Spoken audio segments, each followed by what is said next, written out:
Piet Hein nama kecilnya. Ia telah berjuang dengan hebat. Orang itu telah membuat tentara Spanyol malu.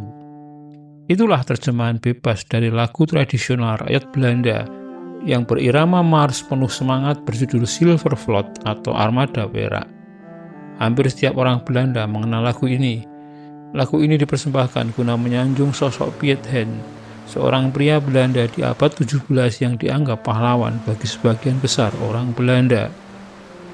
Sementara di Nusantara, tepatnya di Banda Neira, Piet Hein bersama Jan Pieterszoon Koen yang kala itu belum menjabat sebagai Gubernur Jenderal Hindia Belanda menjadi algojo bagi terbantainya ribuan penduduk Banda Neira. Ironis memang, Piet Hein, penyamun, pembantai penduduk sebuah negeri, tapi di negeri asalnya justru dianggap sebagai pahlawan penuh puja-puji. Namun sebelum dilanjutkan video ini, mohon bantuannya untuk mengklik tombol subscribe di bawah ini. Bagi Anda yang belum berlangganan channel ini, guna bersama-sama membangun channel ini dan agar Anda tidak ketinggalan update terbaru dari channel ini.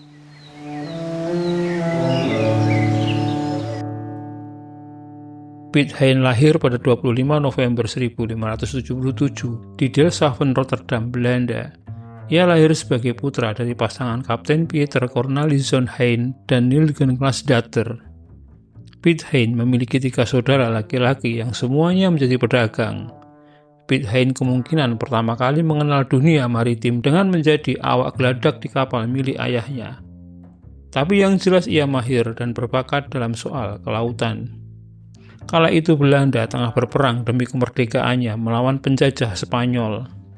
Perang tersebut dikenal dengan Perang 80 tahun yang dimulai sejak tahun 1566 hingga berakhir di tahun 1648. Belanda saat itu belum berbentuk kerajaan namun menyebut diri mereka sebagai Republik 7 Provinsi Bersatu. Piet Hein beberapa kali ditangkap oleh Spanyol karena terlibat beberapa aksi bajak laut. Ia bahkan pernah dijadikan budak sebelum dibebaskan di tahun 1602. Pada tahun 1607, Piet Hein pulang ke Belanda dan kemudian bergabung dengan VOC. VOC kala itu adalah perusahaan yang baru berusia 5 tahun namun sudah tumbuh pesat menjadi perusahaan kelas dunia. Sementara nun jauh di Banda Neira, para penduduk pribumi Banda menolak monopoli dan pendirian benteng militer di sana. Orang-orang Banda menginginkan perdagangan bebas agar mereka dapat memanfaatkan persaingan antar pedagang Eropa dan menjual produk-produk mereka kepada penawar tertinggi. Namun, Belanda di bawah pimpinan Pieter Willems Verhoef ingin memonopoli perdagangan rempah-rempah. Belanda ingin agar rakyat Banda hanya menjual rempah-rempah kepada mereka. Guna mencegah konflik, diadakan perundingan antara orang Belanda dengan pimpinan orang Banda. Tapi sikap keras memaksakan kehendak yang disertai ancaman kekerasan senjata orang-orang Belanda membuat perundingan itu tak pernah mencapai titik temu. Orang-orang Banda sudah tak sabar dengan kelakuan orang-orang Belanda. Pada akhir Mei 1609, para pemimpin orang Banda bermuslihat mengajak Verhoef dan 2 komandan lainnya ke hutan. Mereka kemudian dibunuh di sana. Bersama Verhoef, 46 orang Belanda dibunuh juga. Piet Hein kemudian diberi tugas menggantikan Verhoef sebagai komandan armada VOC Belanda yang berada di Maluku.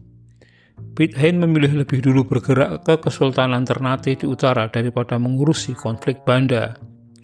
Di Ternate, Sultan Ternate memberi izin VOC Belanda membangun benteng di sana. Ternate butuh sekutu dari kerakusan Portugis dan ekspansi agama orang-orang Portugis. VOC kemudian mendirikan benteng Oranje pada tahun 1609. Benteng ini menjadi ibu kota awal bagi penguasa VOC sebelum dipindahkan ke Batavia atau Jakarta di tahun 1619. Pada Maret 1610, Piet Hein tiba di Ambon.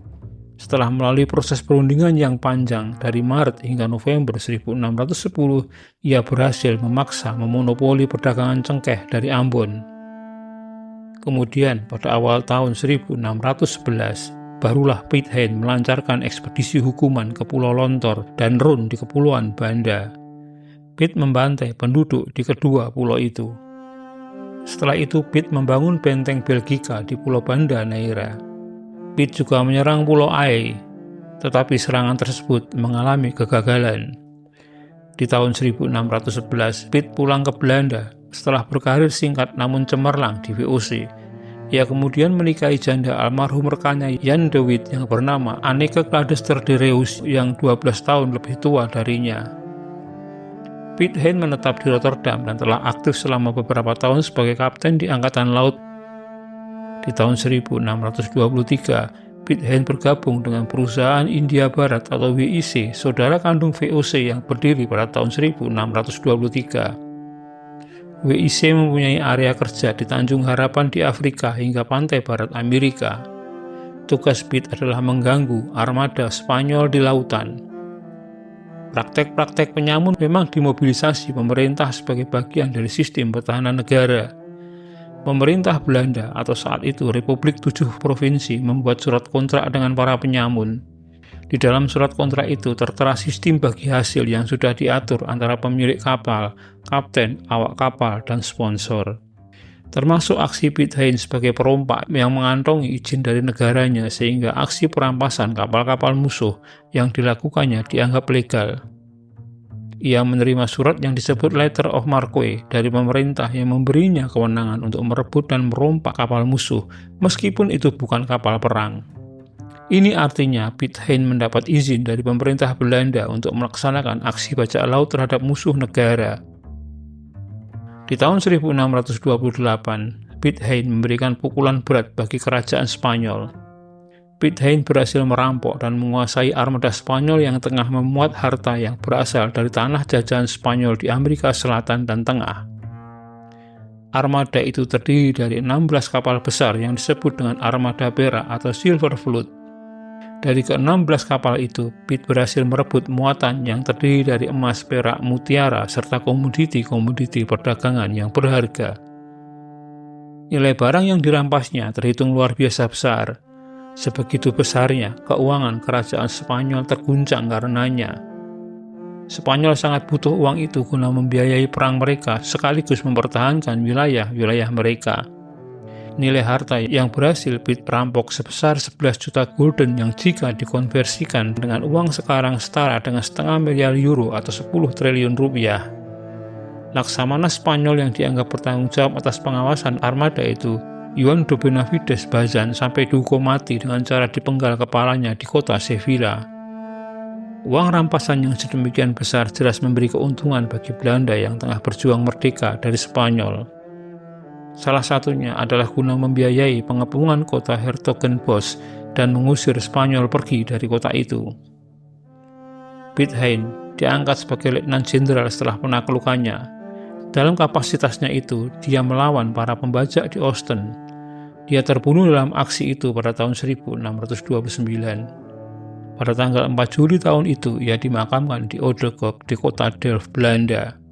Orang-orang Belanda begitu bangga dengan Pitt Hein. Johannes mengubah lagu Silver Fleet di abad 19. Lagu itu kemudian menjadi lagu rakyat Belanda.